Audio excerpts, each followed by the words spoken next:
You mentioned about Scotland and the issue with how much people employed in this whole thing. I mean, what are your numbers here? I mean, is it going to be a place that will need people to run in a sizable amount rather than just a few people? Within the hotel, the marina, and the restaurant, yeah. If you get everything, then we reckon we will create about 100 primary jobs. Yeah. Mm-hmm. Now, if we use the normal, what they call the World Bank multiplier of 1.8, that gives us 280 jobs. So you'll see we mentioned this. We reckon there will be 200 to 300 jobs created, indirect and direct. So what we want to do is clearly include the shipyard in that, because with 400 boats, we will need repair and maintenance facilities. So we would hopefully create, and again, forgive me for using home territory, my original home territory again, but White Shipyard in these Cowes in the Isle of Wight has been empty for 40, 50 years. It's got the same footprint as Ramsey Shipyard.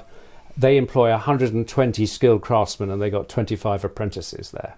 Yeah. So that is again, these are your estimations, and that's if the whole thing gets done as is. Yeah.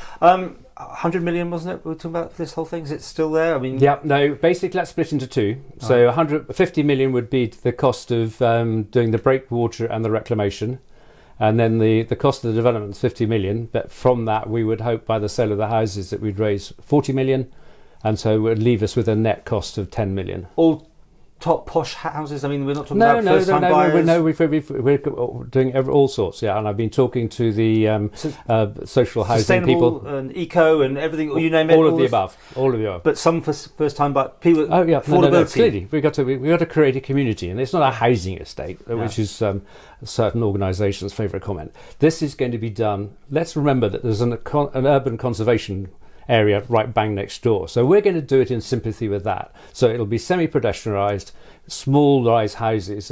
Clearly we need some apartments because that's what the market demands, but we're going to keep those to a minimum, and it'll be a very nice pedestrianised, semi-pedestrianised place to meet what's behind there in Mesron. And on your charm offensive, you're obviously telling us that the Treasury will love this because it's going to be an income stream, the VAT and all that sort of thing. Yeah, so that's a given, I suppose, that you say that's... No, I have actually asked DFE's help for this, and they pointed me at the 2019 salary survey on the island, and so we have taken the median hourly income, which is £16.50, and the medium hourly working week, which is 30 hours, and worked it out from that. Yeah, and so a generator of money if that all happens. Yeah, so we reckon that within the first 10 years, we could generate anywhere between 50 and 80 million extra tax. Now, I appreciate that the VAT element of that goes into a common pot, but sure. Yeah.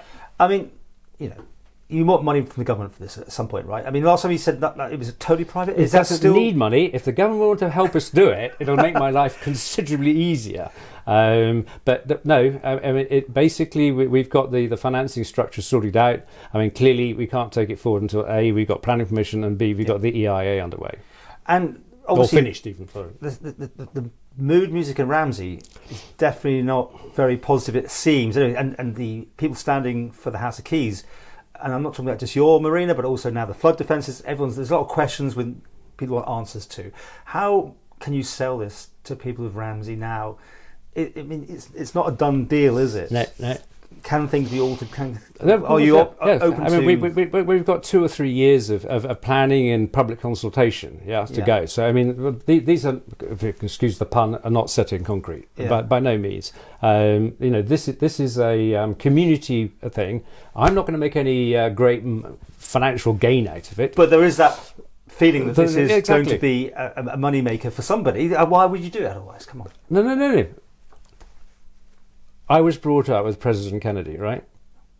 Remember what he said in his inauguration speech. He said, "Do not ask what America can do for you, ask what you can do for America." So you think you're giving back on this one? I'm giving back. I have been very fortunate in my life. I have been given sailing opportunities. I have sailed in all sorts of vessels in all parts of the world. And I have enjoyed that through people who were my age at the time, and I want to give something back. And I would love to see this island, the maritime nation that it is, have a proper marine facilities so that the kids can really go out and learn to sail and hopefully have a marine career. How do you take this forward now? I mean, we're literally just before the election here now. Yeah. Things can obviously change. And as I said, I'm not quite sure where the last MHKs now were, because they seem okay. Then clearly it came back on the agenda, and suddenly they were, it appears anyway, to be against it.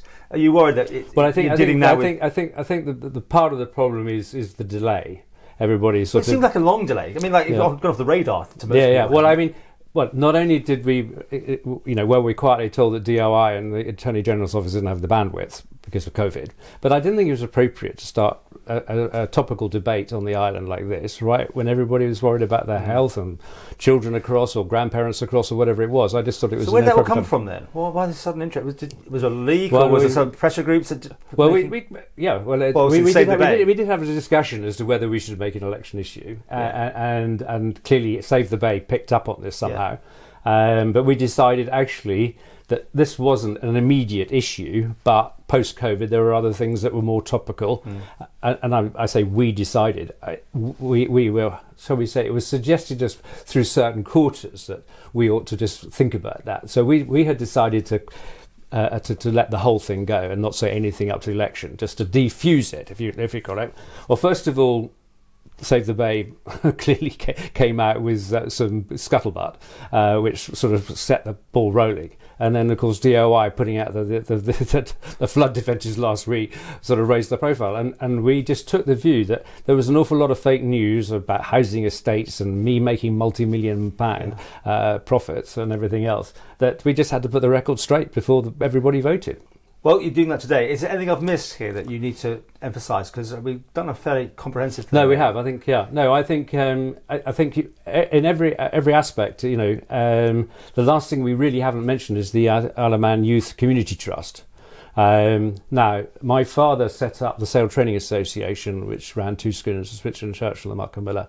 And so youth training is very much in my DNA. Selling for disabled and that as well as that? No, that would be a slightly separate thing. But selling for disabled are your list. Is all part of it, yeah. So we're working with an organisation called, rather oddly, Seize Your Future, who run a 45-metre square rigger. And so they're already working with Sail Island out of Dublin. They work out with the John Fisher Foundation in Barrow in Furness, and they were clearly geographically right in the middle. So they would come in with Irish kids, leave them to play at the Venture Centre or the Children's Centre, and then take Manx kids out and mix the cultures and everything like that. So, and their avowed intent is to give deprived or abused children the chance to have that and possibly go into a marine career. All sounds great, but the thing is, people have memories of and stories. Of course, you promise the world, you deliver something, then it doesn't turn out to be that. What would you say? How would you be held to account to do what you're saying? Besides making the marina, making yourself some money. Let's face it, you're going to make yourself a bit of money. You have to be. You wouldn't be doing it completely losing money. Well, let me address that point right now. Okay. Remember the 10 million that we're left with at the end of the day. Okay. So the marina will turn over somewhere between £2.5 and £3 million a year. It'll make £500,000 profit. Keep that money? No, £500,000 profit. Okay. Yeah. So we would probably pay out about £300,000 a year dividends to the investors. Okay. So that's a 3% return, which you can get anywhere in the well placed in the stock market. Not always, I agree, but so that's the sort of level that pension funds and things like return. So that's not a Ramsey Marina Limited get rich program. Okay, so that's what it is. But everybody says, well, what happens if we get left with half a housing estate? What happens if we get left with half a housing estate? Right. Well, the trouble is they don't understand how one builds a marina. You start with the breakwater first, so that you can work in calm water behind. So we're not going to start work unless we know we can pay for the breakwater and everything else. So you're going to do the bit that's not going to make you much money initially to start with, then... So the worst case scenario, and I say this tongue-in-cheek, is that the breakwater's there, the marina's there, and we can't afford to build the houses. You can't do this without that model, though, can you? You're talking about the hotel and the houses. You can't make just a marina by itself and leave the beach alone or whatever. Publicly funded, yes, but privately funded, no. So it's sort of, that's paying for the other bit, is it? Yeah, exactly. Okay. Well, I'm sure we're going to get some comment back from the other side.